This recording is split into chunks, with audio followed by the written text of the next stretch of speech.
Votre invité à présent dans la grande interview en direct sur Boursorama, c'est Pascal Boulanger, le président de la FPI, la Fédération des promoteurs immobiliers. Bonjour. Bonjour David. Merci d'être avec nous sur Boursorama. Bon, l'immobilier neuf, on le sait, on le commente ici, est en crise et c'est le marasme depuis maintenant combien de trimestres? Ça fait 2 ans? Ça fait sérieusement 2 ans, mais ça a démarré aux dernières élections municipales. Mais depuis 2 ans, ça s'est aggravé. Donc on a vu l'immobilier ancien donner quelques signaux de retournement. On ne peut pas dire la même chose pour le neuf, pour la construction, la promotion, le logement neuf. Non, on ne peut pas dire la même chose parce que l'ancien, c'est un prix de marché. Nous, c'est un prix technique. Donc pour l'ancien... Il faut expliquer. Oui, je vais expliquer. Pour l'ancien, il suffit que les vendeurs disent « bon, bah ok, mon bien ne vaut plus tellement ce prix-là, je fais un effort sur mon prix pour que le marché se réadapte. » L'ajustement se fait sur le prix dans l'ancien. Tandis que sur le neuf, c'est ce que j'expliquais à nos gouvernants depuis très longtemps, c'est un prix technique. C'est quoi un prix technique? Ben, c'est le cumul de différentes sommes dont on ne peut pas se dispenser. Il faut acheter un terrain, il y a un coût de construction, il y a des honoraires. Terrains qui sont toujours très chers. Et oui, très cher parce que rareté des autorisations de construire, on peut en parler après. Ouais. C'est aussi l'une des raisons. Rareté du terrain, donc terrain cher. Ensuite, augmentation des coûts de construction. En plus maintenant, c'est fini l'inflation, non? Oui, d'accord, mais ça existait sérieusement. Augmentation des normes. Beaucoup de normes qui partent toutes d'un bon sentiment, mais qui ont Exemple de normes. Mais des normes, il y en a des dizaines, des normes... quelques-unes comme ça. Réglementation... pâture. Allez, réglementation thermique, réglementation phonique, réglementation environnementale... Ah oui, mais c'est pour que les biens, voilà... Oui, mais on est d'accord, mais... Soit de qualité. Hein. Oui, mais le mieux devient l'ennemi du bien. L'État veut que les logements que nous faisons soient parfaits à 100%. Mais quand ils sont parfaits à 100%... Ça a un coût.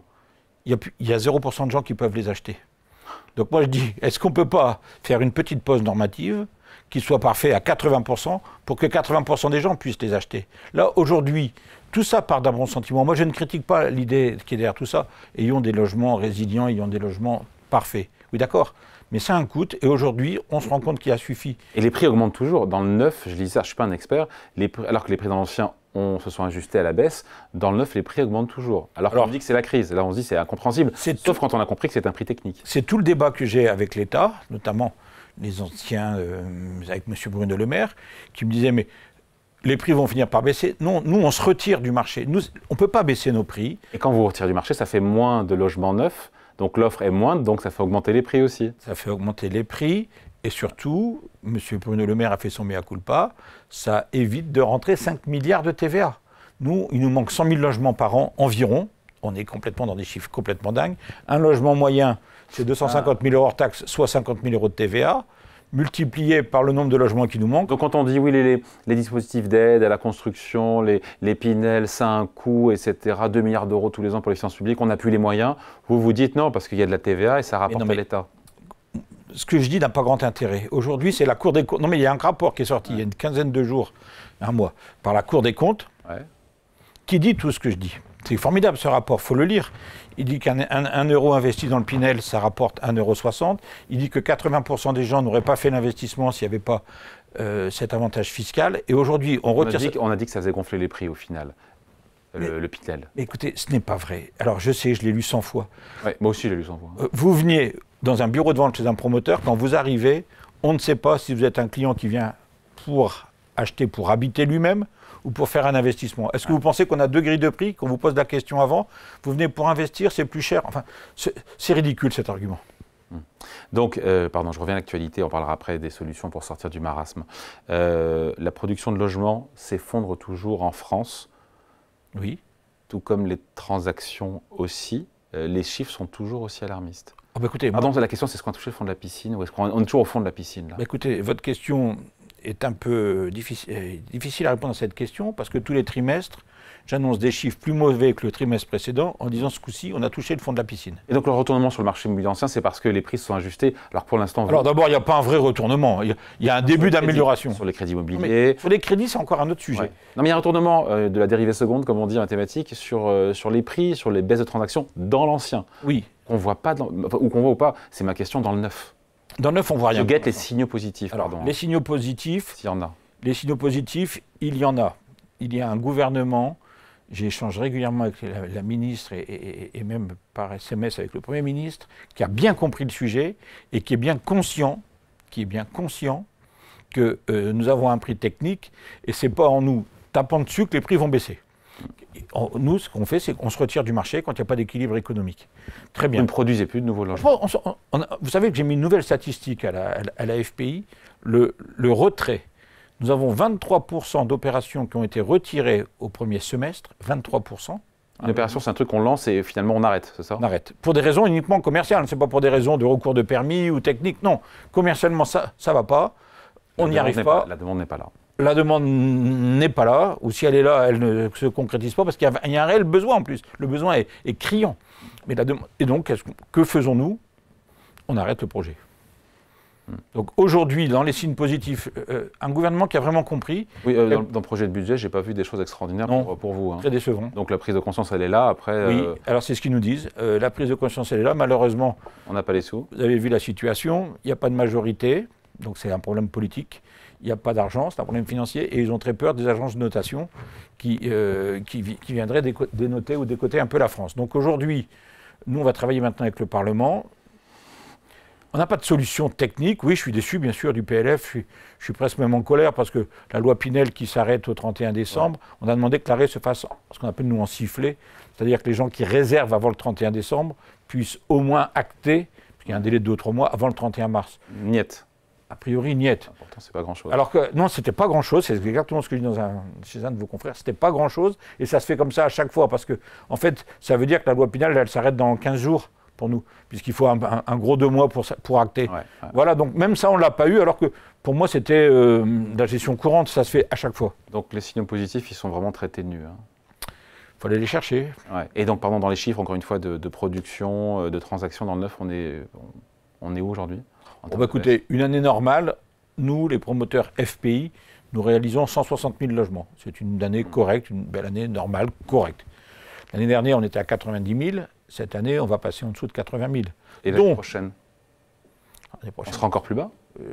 Oui. D'où ma question, le fond de la piscine, Pascal Boulanger. Est-ce qu'on y est, on l'a touché ou est-ce que... Je pense que non, mais j'espère me tromper. Pourquoi je vous dis ça? Parce que nous, c'est pas comme fabriquer quelque chose d'instantané. On est en train de perdre aussi beaucoup de matières grises, des collaborateurs nous quittent, on licencie. Et donc on est passé environ à 35 000 salariés, l'ensemble de la filière, à aujourd'hui un peu plus de 28 000. Donc même si ça repartait, comme on renonce à des projets, comme on n'achète pas beaucoup de foncier, il y aura un temps de réaction, un temps de latence pour qu'on arrive à remettre en route le système. Donc le jour où la demande repartira, et là les journalistes diront « Pascal Boulanger, il est fou », je dirais « Ok, j'ai de la demande, mais j'ai plus assez d'offres. Et si j'ai de l'offre, je dirais « J'ai plus assez de matière grise chez nous ». Pour pouvoir la mettre en œuvre. Donc, il ne fallait pas licencier en même temps, c'est la réalité économique aussi. Hein, après. Ah bah ouais, mais ça, oui, d'accord, plus facile à dire qu'à faire. Bien sûr. Donc l'amélioration des conditions de crédit, aujourd'hui, n'a pas d'impact vraiment sur la demande de logements neufs en France? Alors les banques veulent prêter. Oui. C'est incontestable. Elles nous disent, c'est vrai que quand il y a eu en novembre, il y a 2 ans, en 2022, cette montée des taux d'intérêt, elles prêtaient à perte, donc la plupart des banques se sont retirées du marché en disant de toute façon, avec... c'était capé, vous vous rappelez, donc elles disaient on va prêter à perte. Bon, donc elles se sont retirées du marché. Depuis 1 an, elles nous disent mais non, nous, on veut prêter. Simplement, on est arrivé à une équation aujourd'hui où, à cause de toutes ces normes, à cause vous savez, quand vous achetez un logement neuf, vous payez entre la TVA 20%, les différentes taxes d'aménagement, entre 27 et 28% déjà de taxes diverses. Bon, je sais bien que ce n'est pas le moment de demander une réduction des taxes, ça serait très malvenu. Oh non. Je vais taper à côté, mais il faut quand même savoir qu'il y a quand même 28% en moyenne sur un logement neuf qui partent à l'État. Donc tout ça fait qu'aujourd'hui, et toutes ces normes qui partent d'un bon sentiment, on est d'accord pour avoir des logements plus grands, plus résilients, plus... Oui, sauf qu'aujourd'hui, ce système montre qu'il ne marche plus. Certains vous diront ils n'ont qu'à prendre sur leur marge, les promoteurs. Alors oui, très bien, on l'a fait. Alors je vais vous dire je vais être très clair là-dessus. Les marges des promoteurs, en moyenne, étaient entre 8 et 10% il y a 10 ans. Les banques doivent nous donner des GFA, des garanties financières d'achèvement, sans lesquelles on ne peut pas passer nos actes chez le notaire. C'est les banques qui nous disaient, s'il n'y a pas une marge de 8%, nous, on estime que le risque est trop important, on ne vous donne pas vos GFA. C'est nous, les promoteurs, qui avons fait accepter aux banques de dire, mais 8%, on n'y arrive plus. Et donc, aujourd'hui, la marge moyenne d'un promoteur sur une opération, elle est de 5%. 5. Et les banques nous disent, c'est court, mais on accepte. Donc si demain, je présente un bilan à une banque bilan sur lequel je n'ai pas une marge de 5%, la banque ne regarde pas. Donc aujourd'hui... L'effort pour vous a été fait du côté des promoteurs. L'effort a été fait, et même si demain on disait, allez, ok, bon, on rémunère encore moins nos risques, nos capitaux, on prend le risque de baisser nos marges, déjà 5%, c'est pas énorme. Regardez un peu ce qui se passe dans le luxe et dans d'autres domaines. Bon, 5%, c'est la moyenne. Les opérations, ils peuvent faire 10 et d'autres, ils peuvent faire 0. Mais la moyenne, c'est 5%. Les banques ne nous laisseront pas faire en dessous. On n'a pas de marge de manœuvre sur nos marges, si vous me passez l'expression. Ouais. C'est ce que j'explique à l'État. Donc, qu'est-ce qu'on fait? Que faisons-nous? On se retire du marché. J'ai vu qu'il y avait plein de rabais, de ristournes, frais de notaire offerts, remises exceptionnelles, bons d'achat, les promoteurs immobiliers pour séduire les jeunes, mais pas seulement, tous les acquéreurs. C'est vrai ou pas que c'est la période des soldes? Non. On voit ça partout. Moi, j'ai lu ça partout. Non, mais oui. Ah, voilà, non, mais oui. Non, mais nos prix, je vous l'ai dit, on n'a pas de marge de manœuvre. Il y a 3 moments dans la vie d'une opération immobilière dans laquelle on est un petit peu sensible. Ouais. Et sur lesquels on est prêt, pour avoir un certain quota de logement, de faire des offres. Je vais vous le dire, le lancement de l'opération. Le lancement de l'opération, on aime bien que le lancement soit réussi. Ça motive nos troupes, ça motive nos commerciaux. Et un lancement d'une opération, un lancement commercial... Donc le tout premier qui arrive? Oui. Un lancement raté, c'est mauvais parce que ça démotive tout de suite toutes les équipes. En disant, ça ne marchera pas. Première étape. Deuxième étape, quand il faut nos 50% pour pouvoir enclencher, ce que nous demandent les banques, 50% de réservés pour pouvoir enclencher nos travaux et avoir notre fameuse GFA. Quand on est à 47, 48 et qu'on rame un petit peu pour arriver aux 50, on est plus souple. Donc quelques pouillèmes, c'est quoi? Ça dépend, il y a des frais de notaire, c'est 2,5%, certains offrent 1000 € par pièce, j'ai tout vu, une cuisine équipée, bon voilà. Chaque promoteur fait ce qu'il veut, c'est pas le président de la fédération, c'est pas à moi de m'immiscer dans la gestion. Et la dernière période où on est très sensible, c'est à l'achèvement. Les queues de programme, nous on appelle ça du stock dur, c'est-à-dire des logements achevés, non réservés. Ouais. C'est quoi pour nous? Pour nous, c'est un handicap parce qu'on commence à payer toutes les charges de copropriété, tout l'entretien. Ouais. Et surtout, ce sont nos fonds propres qui sont bloqués dans des appartements qu'on voit. Et dans lesquels il n'y a personne. Dans lesquels il n'y a personne. Et surtout, ça bloque nos fonds propres. Donc, on ne peut pas retirer nos fonds propres pour les mettre dans une nouvelle opération. Donc, souvent, je vois ces opérations commerciales que font certains de mes adhérents et confrères. C'est souvent dans ces périodes-là. Ces 3 moments-là, très intéressant. Oui. Et ça marche? Oui, ça marche, oui. Oui. Ça le fait. Sinon, on ne le ferait pas, oui, ça marche. Mais nous, on le fait contraint et forcé. Quand vous vendez 1 ou 2 ou 3 appartements pour arriver à un quota que vous avez décidé à marge zéro, c'est pas viable sur le long terme. En tout cas, qu'il y a une bonne affaire à faire pour le chaland. Oui, bien sûr. Bien sûr. Sans que l'appartement ait un défaut ou que soit non, c'est pas c'est une question de quota. Ouais. C'est vraiment une question de dire, voilà, je dois lancer. Le premier, je vous répète, c'est psychologique. Il faut que mon lancement commercial soit réussi, sinon mes troupes vont dire, oh là, ce programme-là, et ça démotive tout le monde.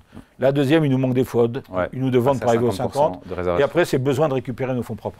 Bon, dans le PLF, dans le projet de budget 2025, il n'y a quand même pas grand-chose. J'ai lu, alors, on en est où sur le prêt à taux zéro qui est élargi à tout le territoire, maison, pas maison, enfin, je sais pas, moi, j'ai pas bien compris. J'espère que vous avez mieux compris que moi. Je ne suis pas sûr. Alors, ce que j'ai compris, et ce qu'on m'a dit au cabinet du logement et avec Valérie Létard, avec lesquels j'étais encore en ligne il y a quelques heures hier, ça va être élargi à tout le territoire. On va essayer d'y mettre les MIG, les maisons individuelles groupées. Ils ne veulent pas d'individuelles, mais ce qu'on appelait dans le temps les maisons en bande. Lotissement. Non. Non. Ah non. Lotissement, non, non, des maisons en bande, des maisons, maisons groupées, dalle commune. Le critère, c'était la dalle commune. Voilà, maison mitoyenne, quoi. Maison mitoyenne, si ça vous va, voilà. Et nous, on plaide aussi, parce que souvent, les maires nous reprochent de faire des logements trop petits, mais c'est la demande. Nous, on essaie de coller à la demande, forcément. On plaide pour mettre aussi la seconde accession. Parce que quand vous achetez un logement en seconde accession, souvent, il est plus grand que le premier. C'est souvent l'effort que vous faites. Et donc, on a plaidé pour ça. A priori, maintenant, il va y avoir des débats parlementaires. Est-ce que ce sera en 49.3 ? Est-ce que ce sera en débat parlementaire ? Je ne le sais pas. Mais on attire l'attention en disant, mais et si vous mettiez aussi le PTZ, prêt à taux zéro, sur la seconde acquisition ? Bon, et sur le fait de dispenser les acheteurs de logements neufs de droits de succession, j'ai vu que ça circulait, que le gouvernement envisageait, pourquoi pas, cette option. Ça vous plaît, ça ? Oui, écoutez, pour être très franc avec vous, ça sort de la FPI, ça sort de chez nous. D'accord, donc c'est... On a recopié une mesure qui se faisait en 93 par le gouvernement Balladur et le ministre Charette, la mesure Balladur-Charette. On sort de la guerre... Charette, de son prénom. Absolument.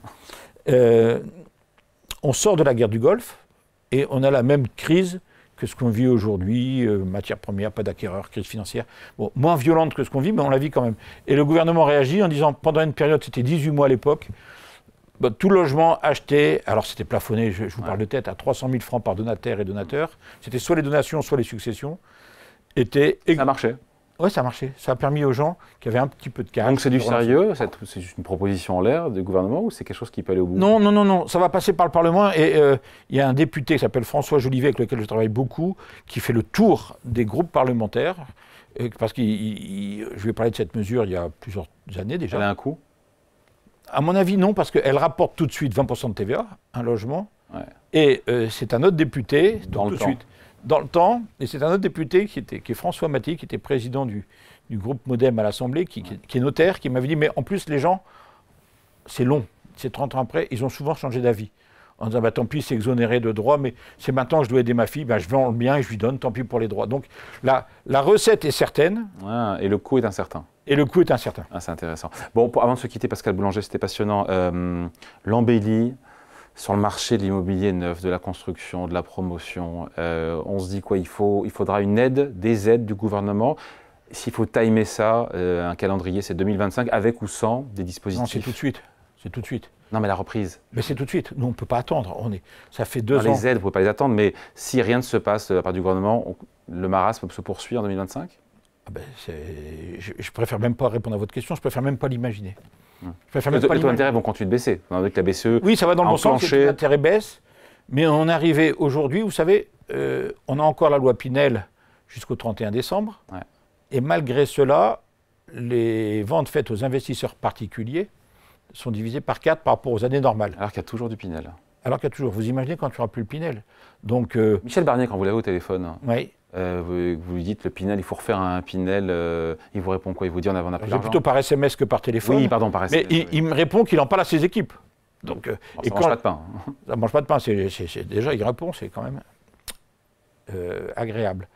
Deuxièmement, on sent bien que, je veux dire mon sentiment, Pinel, malheureusement, malgré le rapport favorable de la Cour des comptes, Pinel, c'est un gros mot dans l'esprit. Moi, je passe mon temps avec ces parlementaires, hein, bien sûr, c'est mon taf, c'est mon job, comme on dit un peu trivialement. Je sens que dès que je parle Pinel, c'est pour les riches. Alors que le foyer moyen qui fait un investissement Pinel, c'est 71 000 € de revenus avant impôt. Enfin, le net imposable. Bon, c'est quand même pas non plus des gens très très fortunés. Des gens revenus corrects, mais un foyer fiscal à 71 000 €. Bon, tout ça, on sait que grâce au Pinel, ça lance le logement social, parce que ce sont les gens qui investissent en Pinel qui viennent au début, qui nous permettent de lancer l'immeuble, nos fameux 50%. Vous savez que le logement social, nous en produisons 56%. Donc comme nous, on va produire 2 fois moins, faites le calcul. C'était Pinel qui permet ça. Grâce au Pinel, on avait notre quota facilement, et là on retire des opérations. Quand on retire des opérations, à due concurrence, c'est du logement social qui ne se fait pas non plus. Bon, merci de passer nous voir. Pascal Boulanger, le président de la Fédération des promoteurs immobiliers, invité à la grande interview en direct sur Boursorama. Merci. Merci.